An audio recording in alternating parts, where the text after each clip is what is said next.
Pushkin. The following podcast contains explicit language.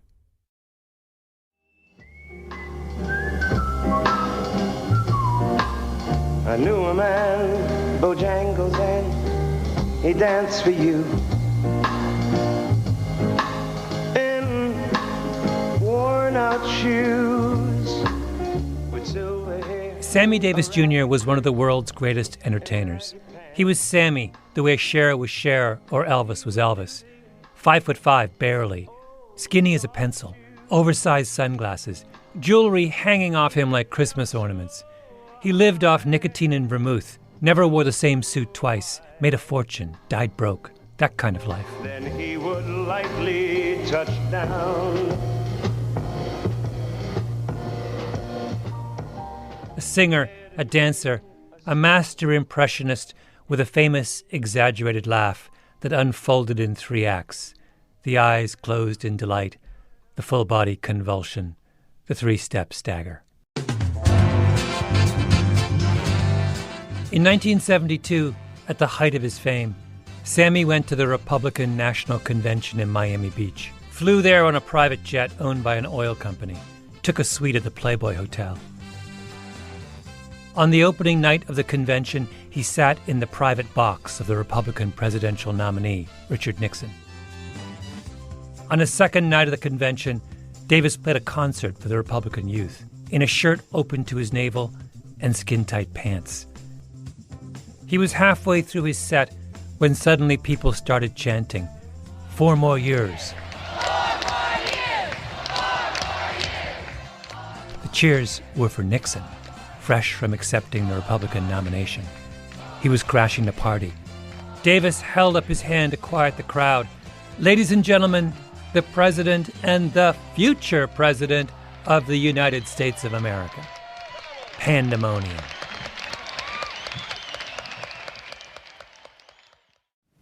I am opposed to busing for the purpose of achieving racial balance in our schools. I have spoken out against busing scores of times over many years. Richard Nixon was, in 1972, the leading practitioner of what was known as the Southern strategy, the attempt to use racist appeals to win over Southern white voters to the Republican Party. He nominated 2 Southerners to the Supreme Court, men who were such committed segregationists and so deeply unqualified that the Senate wouldn't confirm them. In the privacy of the Oval Office, Nixon referred to black people as niggers and jigaboos. He did his best to delay the integration of American public schools. He once complained to one of his aides that the anti-poverty programs established by his predecessors were a waste of money because African Americans were genetically inferior. It was just 4 years since Martin Luther King Jr. was shot in Memphis, and the president seemed bent on reversing everything the civil rights movement had fought for. Black people in 1972 did not like Richard Nixon. That is, except for one of the most famous black men in the country, Sammy Davis Jr., who sat in the Nixon family box, performed at the Nixon coronation, and who crossed the stage and wrapped one of the most famously chilly and awkward of all presidents in a joyful, excited, loving hug. Let me read to you Will Haygood's description of that moment in his biography of Sammy Davis Jr. The public had rarely seen Nixon in such an embrace, even with his own wife. And Nixon, letting loose with a slow, widening grin, towering over Davis, wrapping his arms across his own chest so awkwardly and yet tenderly like some flushed teenage kid. And all those white delegates and all those Nixon placards, and Davis leaning on the president's shoulder as if Nixon were kin. Nixon and Sammy in full embrace. When people remember Sammy Davis Jr., that's what they think of, the photograph of that moment. Sammy never got over it. My name is Malcolm Gladwell. You're listening to Revisionist History, my podcast about things forgotten and misunderstood.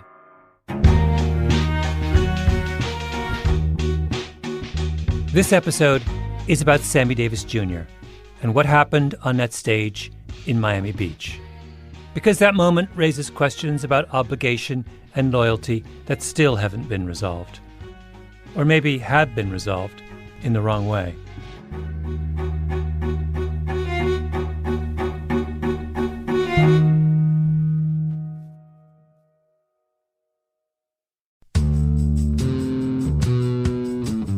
To understand this, you have to go back to what young brother here referred to as the house Negro and the field Negro, back during slavery.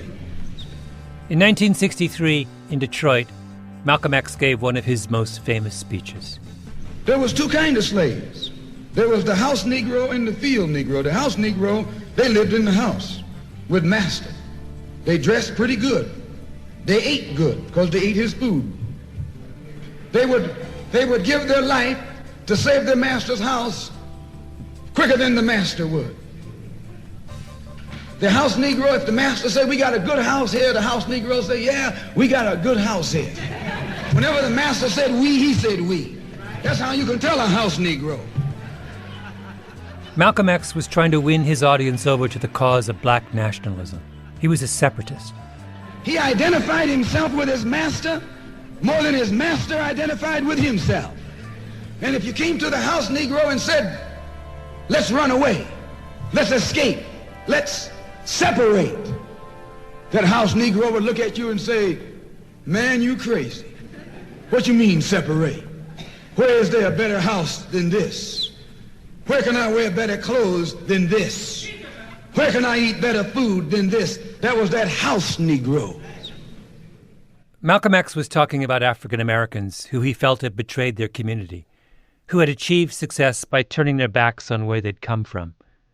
He was talking about people like Sammy Davis Jr. I gotta be...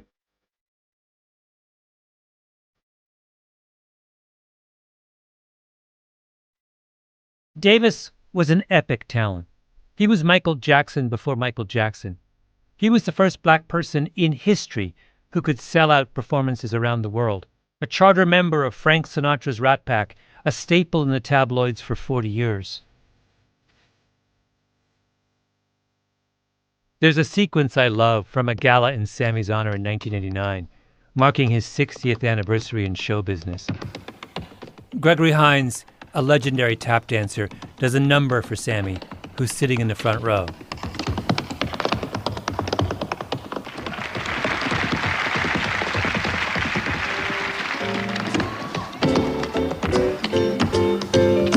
Now stop time. Stop time. Then Hines invites Sammy up to join him. Sammy's just had his hip replaced. He'll be dead from cancer within the year. He puts on his tap shoes, hobbles on stage, and the two of them do a dance-off. I swear to God, if you don't believe me, look it up for yourself. Sammy blows him away. At the end, Hines gets down on his knees and kisses Sammy's shoes.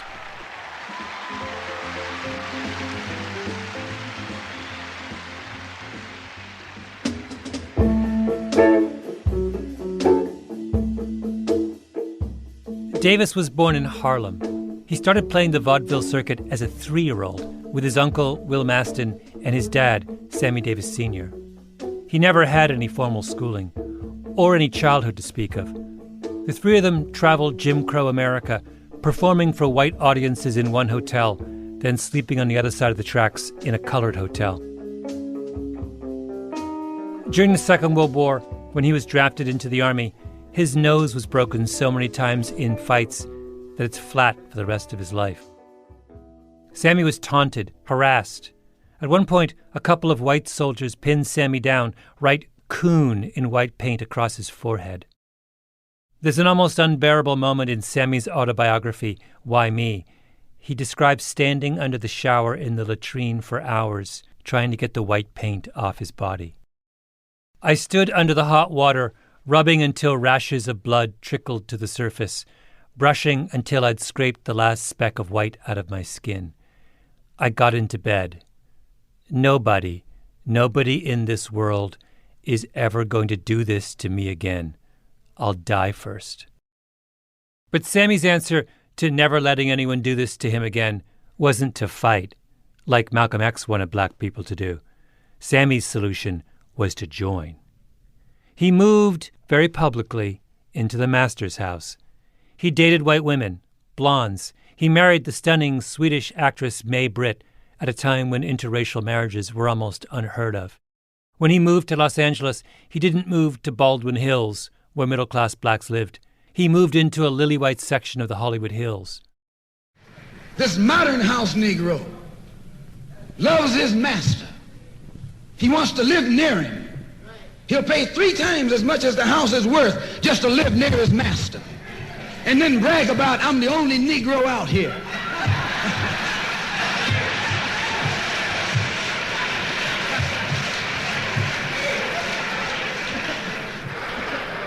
I'm the only one on my job. I'm the only one in this school. You nothing but a house Negro.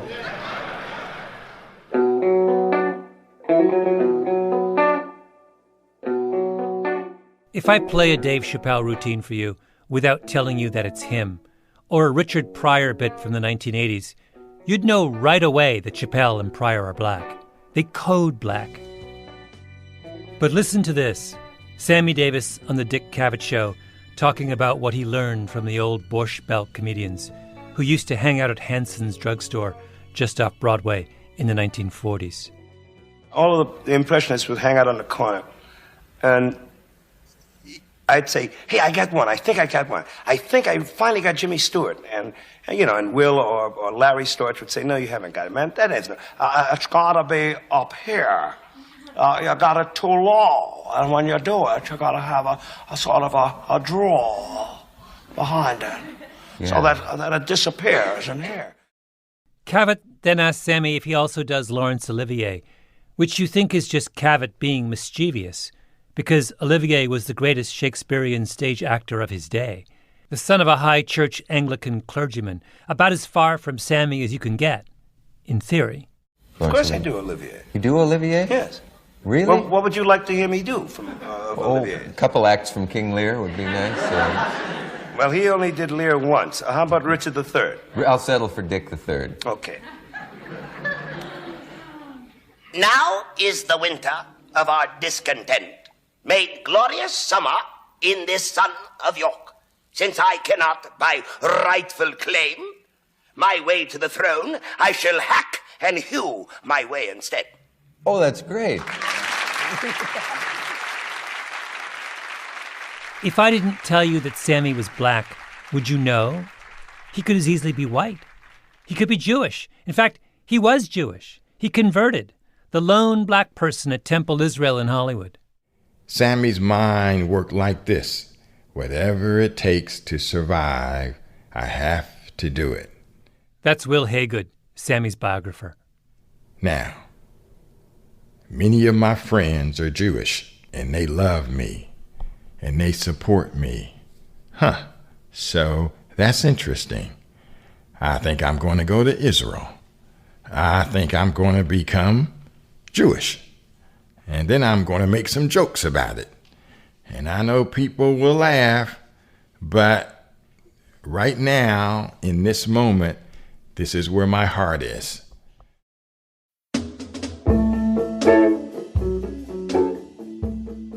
Sammy meets Nixon in 1954. Nixon was the vice president at that point, and Sammy was playing the Copa when the Copa was the hottest ticket in Manhattan. So he got Nixon and his wife seats up front, and they never forgot it. Shortly thereafter, Sammy gets invited to the White House to visit Vice President Nixon. Now just think of that. A kid born poor who had been scuffling out on the road, who had been playing nasty-looking nightclubs, who never had a teacher, who never had classmates, all of a sudden sliding around the White House. They stay in touch. When Nixon becomes president in 1968, he asks Sammy to join a White House advisory council.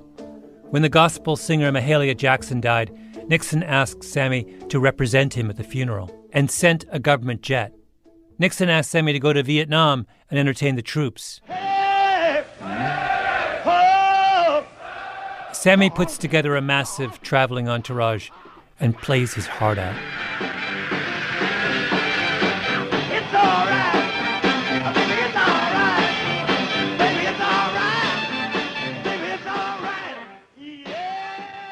If you look at the back cover of Sammy's autobiography, Why Me?, there's a blurb from Alex Haley, who wrote Roots, another from Aaron Spelling, the creator of 90210, among a million other things, another from Frank Sinatra and Michael Jackson and Liza Minnelli. It's maybe the greatest blurb lineup in the history of publishing.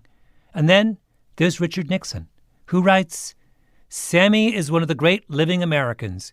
It wouldn't matter what color he was. With his intelligence, he could make it at anything, anywhere. It wouldn't matter what color he was?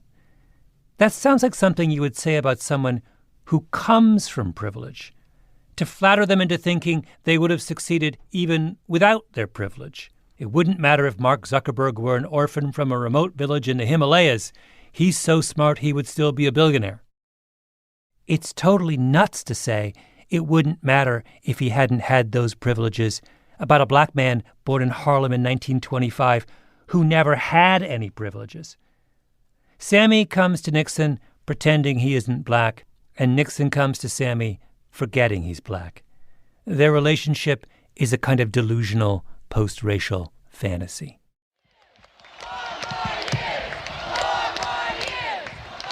So Nixon says, come to Miami for the convention. We'll put you up at the Playboy Hotel. Why not play for the kids at the youth rally?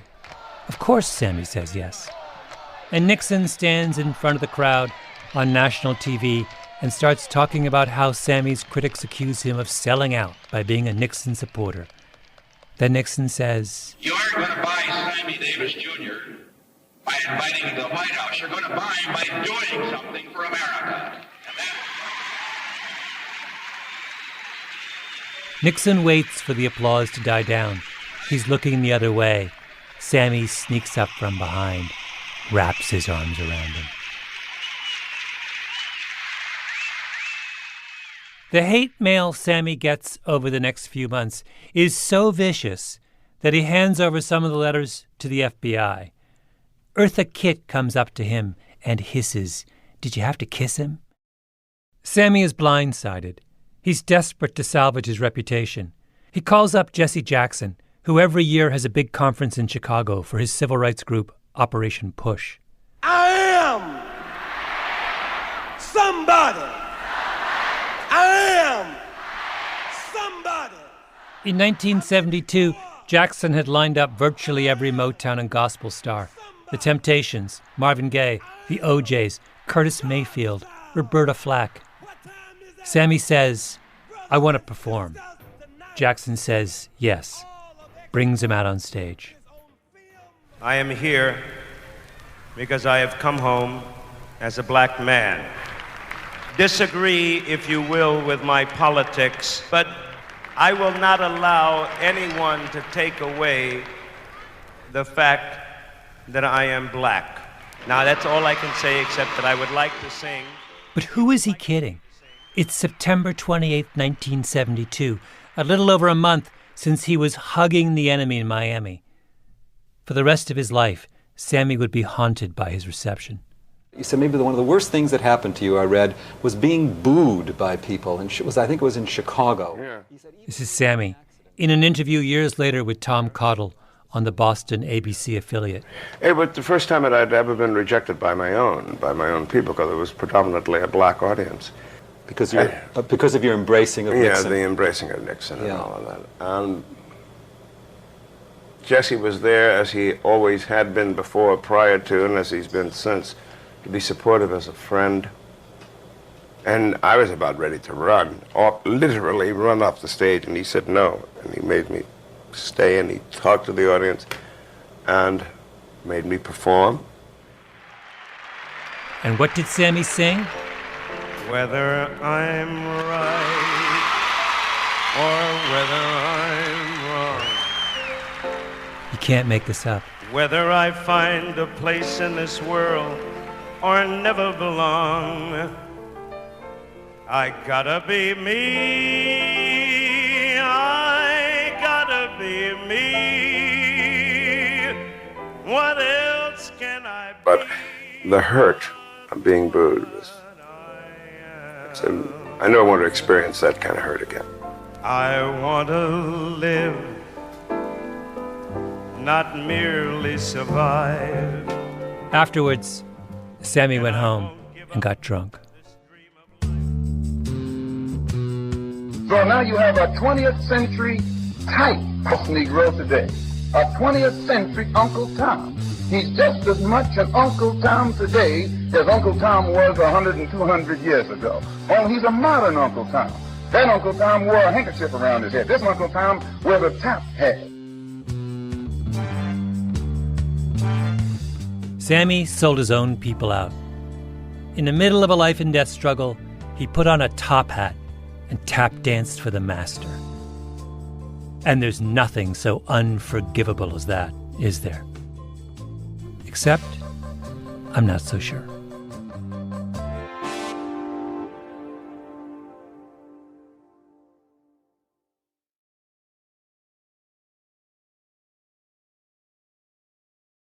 I had been given the opportunity through a company that I was consulting to interview the first women entering their sales force. That's Rosabeth Cantor.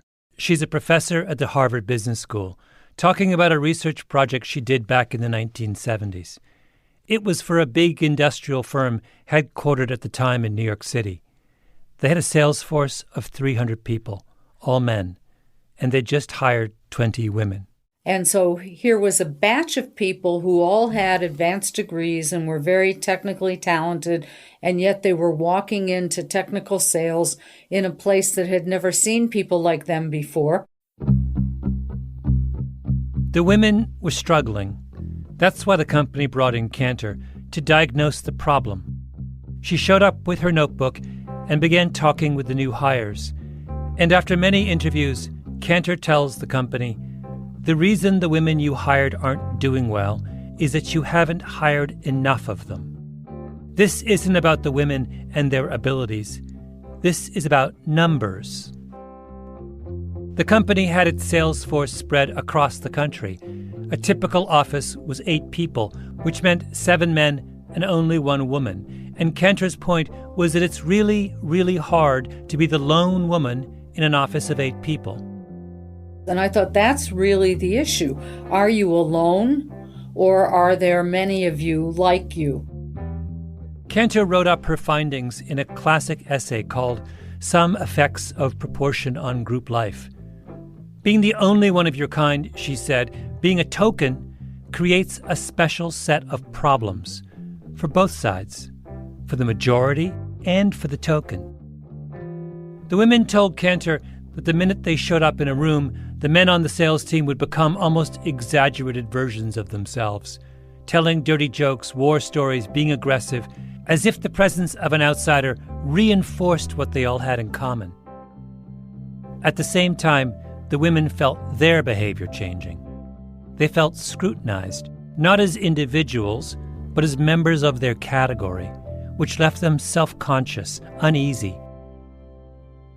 In one brilliant section of her paper, Cantor talks about the 4 roles that token women get pushed into: the mother, the pet, the seductress, and the Iron Maiden. They couldn't be themselves, not until the proportions of the group turned more in their favor. So you put that same lone woman in a group that has more women in it, and she can relax. She's not on the spot. She can be friends with some. She doesn't have to be friends with all of them. She can find things in common with the men. To fit in, the token has to pass a loyalty test. Cantor writes, "If tokens collude, they make themselves psychological hostages of the majority group. For token women, the price of being one of the boys is a willingness to turn occasionally against the girls." The token woman, in other words, is required to sell out her own kind. Required. That was the cost of admission to the master's house. Being one of the boys was not who they were. It was what they were forced to be. So why is Sammy Davis Jr.'s position any different? In his mind, he was pushing aside white, black for green, green being money. Will Haygood, Sammy's biographer. He started his career with really, literally, having to put food on the table to keep his daddy surviving and to keep Will Maston surviving. He did not want to let them go. And so who would Sammy talk to every day? Who signed his checks? White businessman. And who was in the audience in those Las Vegas nightclubs? Rich white people. Sammy does Laurence Olivier impressions because that's what white audiences wanted to hear. He becomes friends with Richard Nixon. And who is Richard Nixon? Richard Nixon is the political embodiment of those people in his Las Vegas audience. He didn't know the kind of judges who Nixon was appointing to the federal courts or to the Supreme Court. He didn't know Nixon's Southern strategy to divide and conquer. All Sammy knew was Nixon welcomed me wherever I was at. By the way, Sammy campaigned for John Kennedy 10 years before he campaigned for Nixon. But did Kennedy ever invite him to stay at the White House like Nixon did? No. Kennedy disinvited him from his inauguration because he worried about what it would look like if Sammy brought his white wife to the White House. Sammy had to make strategic decisions out of necessity. These are the steps the token takes to survive, but they aren't who he is. Sammy marched on Washington. He marched at Selma. He shut down a Broadway show to make the trip. Will Haygood says that when he interviewed Harry Belafonte, Belafonte made a point of stressing how generous Sammy was to the civil rights movement. Whenever King was in trouble or was jailed, or whenever King needed bail money, Martin would turn to me and he would say, "Get Sammy." And the next day, Sammy Davis Jr. would wire them $10,000 or $7,000 or however much money King needed, and that was a lot of money back in the 60s. When Sammy Davis comes on stage at the Push Expo, what does Jesse Jackson say in an attempt to quiet the crowd? Brothers, if it wasn't for people like Sammy Davis, you wouldn't be here. We wouldn't have Push today. Now, I expected some foolish people were going to react like this because this man hugged the President of the United States. So what? Look at what this gigantic little man has committed himself to over all these years. Sammy sang, "I Gotta Be Me." But the minute you listen to any of his interviews from that tortured stretch of his career, you realize that he couldn't be me. That was the price he paid. Was there a period, though, Sammy, where you felt, I must prove something to a certain group of people? They've got to know something about me. I guess the first 45 years of my life. You were doing just that? That's all I was doing. Ladies and gentlemen, from the celebrity room of the Grand Hotel, Dean Martin honors our man of the hour, Sammy Davis Jr., with tonight's guests, Freddie Prinze. First came the hug. Then came the booing at Operation Push. Then came the roast. And tonight's very special man of the hour, Sammy Davis Jr. The singer and comedian Dean Martin did a regular series of celebrity roasts from Las Vegas during the 1970s. They were broadcast on NBC on Thursday nights, national television. The featured guests were a who's who of that era: Muhammad Ali, Ralph Nader, Frank Sinatra, Truman Capote. It was a ritual of comic humiliation. The guests took their medicine. The country watched in mock horror. In April of 1975, it was Sammy Davis Jr.'s turn. At the microphone is the host, Dean Martin of Rat Pack fame. Big, tall, handsome guy. His shtick was that he always pretended he was drunk, even when he was.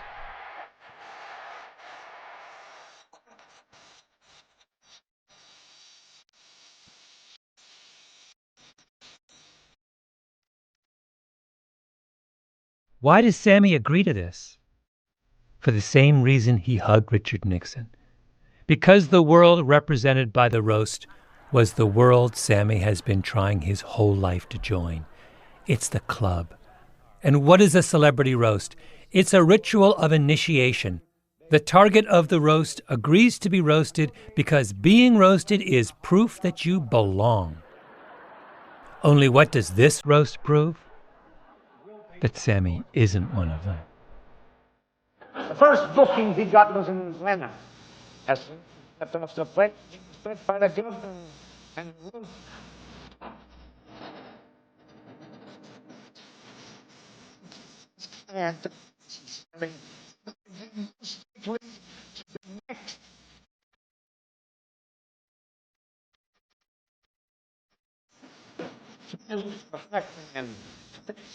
white restaurants, second to white hotels, date white women, away in a white ambulance.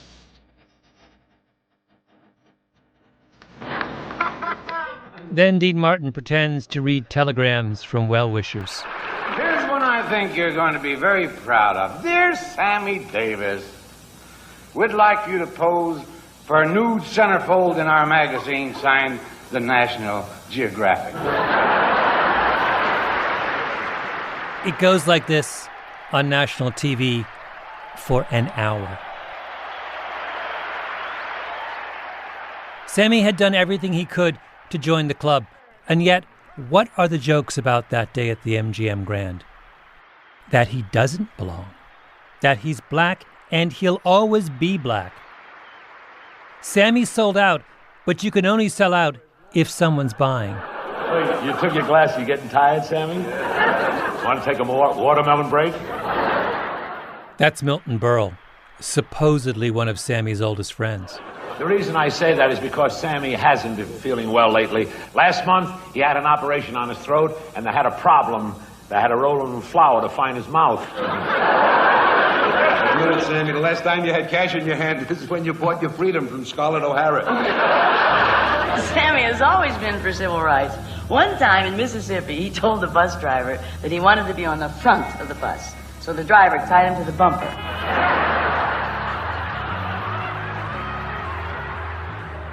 Next up, Foster Brooks, a man with a brief moment of celebrity based entirely on his ability, born of experience, to impersonate a drunk. Sammy Davis had more talent in his pinky finger than Foster Brooks. But Sammy isn't a member of the club, and Brooks is. Mr. Davis, you are a great performer. The excitement you create in an audience is incredible. There they sit, spellbound, wondering if someone in your entourage is ransacking their room. Cut to Sammy cracking up on the dais, then giving Brooks a big Sammy-style hug, arms wrapped around him. Dancing for pennies to that magnificent moment when Frank Sinatra phoned down to the lobby and said, "Send the colored kid up to dance while I shave." Remember what Rosabeth Cantor wrote? For token women, the price of being one of the boys is a willingness to turn occasionally against the girls. And then she writes a line that I couldn't stop thinking about as I watched that roast. Tokens thus find themselves colluding with dominance through shared laughter.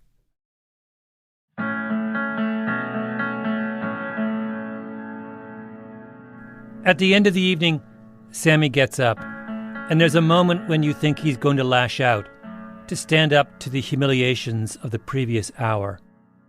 But we only think that because it's now. The doors are now open to black entertainers, so that's what would happen today. Can you imagine how Chris Rock or Dave Chappelle or Wanda Sykes or Tiffany Haddish would respond to an evening like that? I mean, a bloodbath.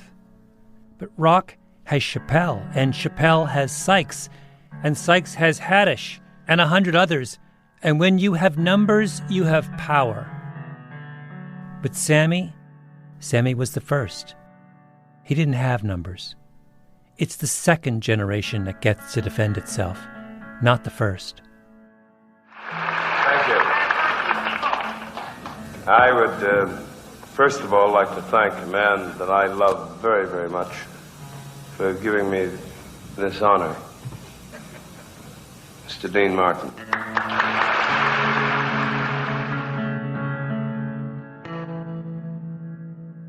He turns to Dean Martin, who's sitting next to him. Dean Martin reaches up and places his hand on top of Sammy's. One of the great joys of being 45 years in this business is to have people who love you make fun of you. That is one of the great joys, because the day they don't make fun of you, that means they don't give a damn about you. The token succeeds at the cost of his own dignity. I thank you. That's it. Thank you very much. Mr. Sammy Davis Jr., ladies and gentlemen.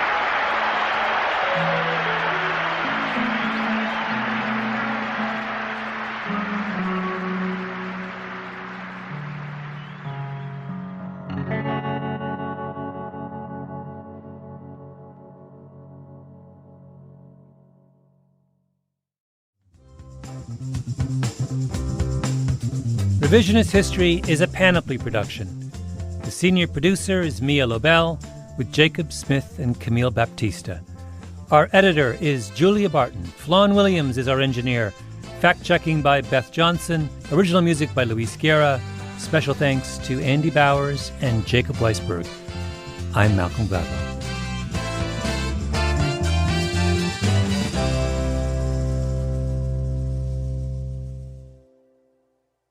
And on stage, we can see a manager who seems to be waiting for the president and waiting to get signals when Mr. Nixon will arrive here. He keeps looking at Sammy Davis Jr. with a very forlorn look, shaking his hand, saying, no, he's not here yet. So we continue to stand by. The young people here have not run out of enthusiasm. And certainly, once again, we are seeing that young people of this country may differ on politics. They may be Democrats or Republicans, but when you put a fast, hard beat to music, that is the universal song of politics for the young people of this country.